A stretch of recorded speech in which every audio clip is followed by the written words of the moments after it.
Hey, Coach, so glad you found us. A couple things. First of all, go subscribe and like. That really does help us a lot. That's the first thing. Second thing is go over and check out teachhoops.com for coaches who want to get better. It's down in the show notes. Hundreds of videos, office hours, one-on-one calls, my personal email address. I will help you become a better basketball coach. So go over and check it out, teachhoops.com, and let's head off to the video.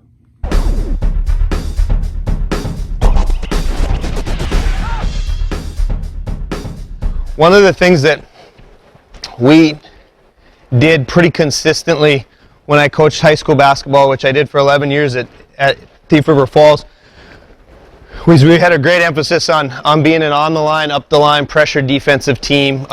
Old Dick Bennett, Coach Meyer influence. And one of the ways we did that was through 3-on-3 drills. The rationale for that was that I'm guessing that everybody in here does shell. I'm guessing everybody in here does disadvantage drills. And we did those too, and they're great. We felt like this was the best way to build our defense from the ground up. And it also allowed our kids to just focus on one aspect of our defense versus, okay, well, am I supposed to be in help here? Am I supposed to? Right now, if we're 3-on-3 above, for instance, we're just working on one thing. And it was our way to just kind of simplify it and then allow our kids to play out of it a little bit. I don't know about you, but I think sometimes we get frustrated with our shell drill in that we'll have kids that kind of go through the motion. They're not getting after it. They're not maybe competing the way you'd like them to. It was a way for us to get some conditioning in for our kids. I don't particularly like running kids. I run them when I get mad at them, but I really would like our practices set up so that we don't have to condition at the end of practice. I don't know how many practices you get in a year, but if you're going to take 15 minutes at the end of every practice to run them, take 15 times all the practices you had and think about all the time they could have been shooting baskets, shooting free throws, doing some of those other things that maybe would have made him a better basketball player. And I'm not suggesting in any way, shape, or form that conditioning doesn't matter. It obviously does. But how can we develop some conditioning within what we're trying to teach? So that was another reason for our 3-on-3 stuff. As I was sitting there listening to Coach Krause, I put a bunch of notes down. And one of the other reasons, one of the things that I really liked about our 3-on-3 in hindsight was it allowed me to use all my assistant coaches. If you've ever worked for a guy or lady that doesn't allow you to coach, that's not a lot of fun. Now, as a high school coach, sometimes you get the English teacher, or somebody that maybe isn't a coach but really wants to help out, and you're in a bind. I coached tennis and golf for a couple years, and nobody wants to see me do that ever again. But, we get put in those spots sometimes where we got to help out. And in our 3-on-3 stuff, I would be underneath the hoop. I'd have an assistant on the sideline with our kids, and I'd have one on the other end. And maybe your guy or girl that isn't so doesn't have a great acumen for basketball, you can tell them to watch one particular thing. If they don't pressure shot today, we're going to do push-ups. If they're not blocking out, we're going to do push-ups. Whatever that emphasis is that you need on that given day, you can have them watch that. Coach Meyer, when I was at Northern State, was the absolute best, and I was just a graduate assistant. He was the absolute best at making all his assistants feel wanted and needed. Every day he'd say, "Chris, what do you want to work on in practice?" And I was just kind of trying to feel my way and learn some basketball. I didn't know what I wanted to work on. He was the expert, but he absolutely made me feel involved. So another reason for our 3-on-3 stuff. The reason we played pressure, and I won't go through all of this, the reason we played pressure is because we felt like we could steal a little bit of practice time from teams. Sitting here talking to Coach Galovich, and we played him in a section final a few years ago, and we tried to replicate their matchup zone and their zone press, and it was impossible to do. We actually went out to our junior college where I'm at now and tried to have our junior college team do what they did, and they couldn't even get close. Okay? So find something that you do that you can maybe steal a little bit of practice time as you go into that game and okay, how do you prepare for Coach Galovich's matchup zone? Well, you really can't. And that was kind of our rationale for playing pressure man-to-man the way that we did. And one of the things, it fit my style, and I can't stand letting guys get open jump shots. If you're going to beat us, you're going to beat us driving it. You're going to earn it in our, in the grand scheme of things. I could deal with that. I could put my head on the pillow at night as long as I wasn't letting somebody just knock down wide open threes against us. So it fit my style, and if I was a defensive coordinator in football, and I wouldn't be for very long, we'd blitz every time. That was kind of our approach with it, and it was a little bit of a roll the dice approach. So before we get started, I'll make some assumptions that obviously we've taught stance and closeouts. We've talked about vision. We talk huge emphasis in defense. We want to teach some toughness every day. I think 3-on-3 teaches some toughness. Hopefully you'll see it here today. You got to have a commitment to making stops. You got to be a little bit offended when somebody scores on you, I think. And then you've developed some trust with your kids that they'll go out and play hard for you. You can't take it all away defensively. I don't want to give up middle yet. I don't want to give up baseline.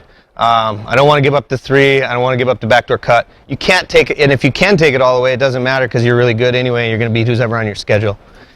So for us, we decided there's some things that we absolutely got on our kids about, but some things that we didn't. We rarely hear us get mad at a kid for a backdoor cut, giving up a backdoor cut, for instance, because we're rolling the dice. We're getting up in the passing lanes. Good teams will get that on you once in a while. We know that. Okay, so it was a way for us to develop some trust, and hopefully you've done that through whatever means necessary. One of the things, if you go down to where's the ball, one of the things that we often say to our kids is when they make a defensive mistake, guys, where's the ball? And you play that game with them. Well, what are you guarding? Well, the ball. And I always have to be aware where that's at. At the college level this year, we really struggled being in help when the ball was dribbled. We were pretty good on the pass, but when the ball got dribbled, we really struggled with moving as the ball moved. So one of the things that we say a lot in our practice is, hey guys, where's the ball? You got to know. So girls, if I can get you up here, give me 3 reds.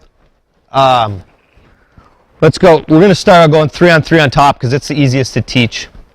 So give me 3 reds on top with the ball, 3 grays, guarding. You guys can go under. Okay, so the other thing that we did with this is I don't know how you guys handle scouting reports. I hate scouting reports. I think it bogs down your practice. I know you got to have them. We'd get 10 minutes of a scout the day before a game. That's all we'd take for a scout. But as the week went on, if we knew, for instance, that they started their offense with a down screen, we'd work on that every day in our 3-on-3 stuff. And we wouldn't tell our kids about it. We'd just do it. And then in our 10-minute scout, we'd say, okay, this is what they're going to run. This is the base. Really big for us was blowing up teams' first actions, because much different than a course where Coach Krause plays or coaches or Mayville, where maybe you're playing against a school that doesn't have a lot of skilled players. Maybe they have 1 or 2 guys that are really good. If we can blow up that initial action, now all of a sudden somebody else has to make a play. And maybe they're a less skilled kid. Maybe they're that 9th grader that's off the bench. So it was big for us to take away that first initial stuff that they wanted to do. So, for instance, we'll play 3-on-3, and I want you to start it with a down screen. So throw it. Go ahead and make the down screen. Now, again, assuming this has all been taught, stance, vision, talk, all of those things, we always taught our kids to run through the tunnel, because when the ball gets past, she's going to be in help. So she should have been here on the pass, okay? And we're running through the tunnel. Go ahead and fill the top, okay? Now, we always wanted to deny the top. You might not be a deny the top team. That's okay. I think you can run this being a pack team, being however you want to do it. I'm not here trying to tell you should play on the line, up the line. Coach Nickenen at Northland's a pack coach. We got a shot clock. It makes perfect sense to be a pack coach, in my opinion. So that's fine, but it's a means for you to focus on one aspect of the game. Go ahead, girls, and go back. Maybe they start it with a flare. So make your V-cut, and flare screen is here on top. Okay, now we'd guard this by chasing over, and then we would deny the top. Okay? That would be what we'd look for in this drill. So right now, we're giving them one thing. Okay? We're going to defend the flare, so you're going to go over the top, you're going to deny it. I don't care. If you back cut, great. Okay? Okay, that's fine. You play off of that. But we're just going to take away this one action, because that's the action that we're going to see Friday night when we play Larimore. Okay? Whoever. All right? Okay, so start it here on top. Garter. Go ahead, garter. We're going live. Play. Flare it. Go. Back cut. Play.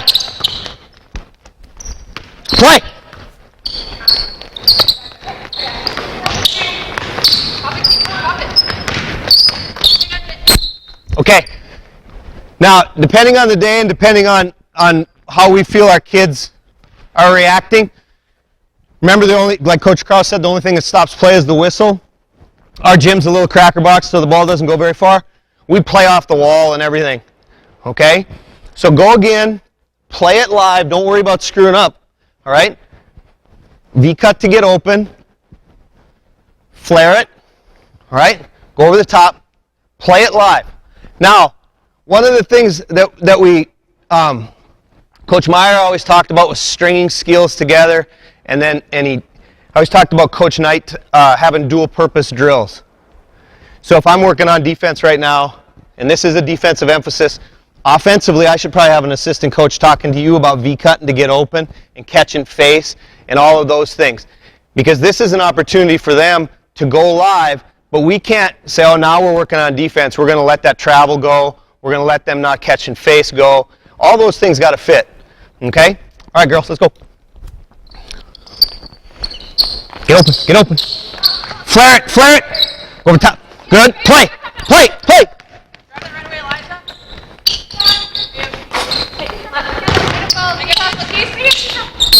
Great job. Now right there, we just stopped it, and we'd have been really excited because she got after it and got an offensive rebound.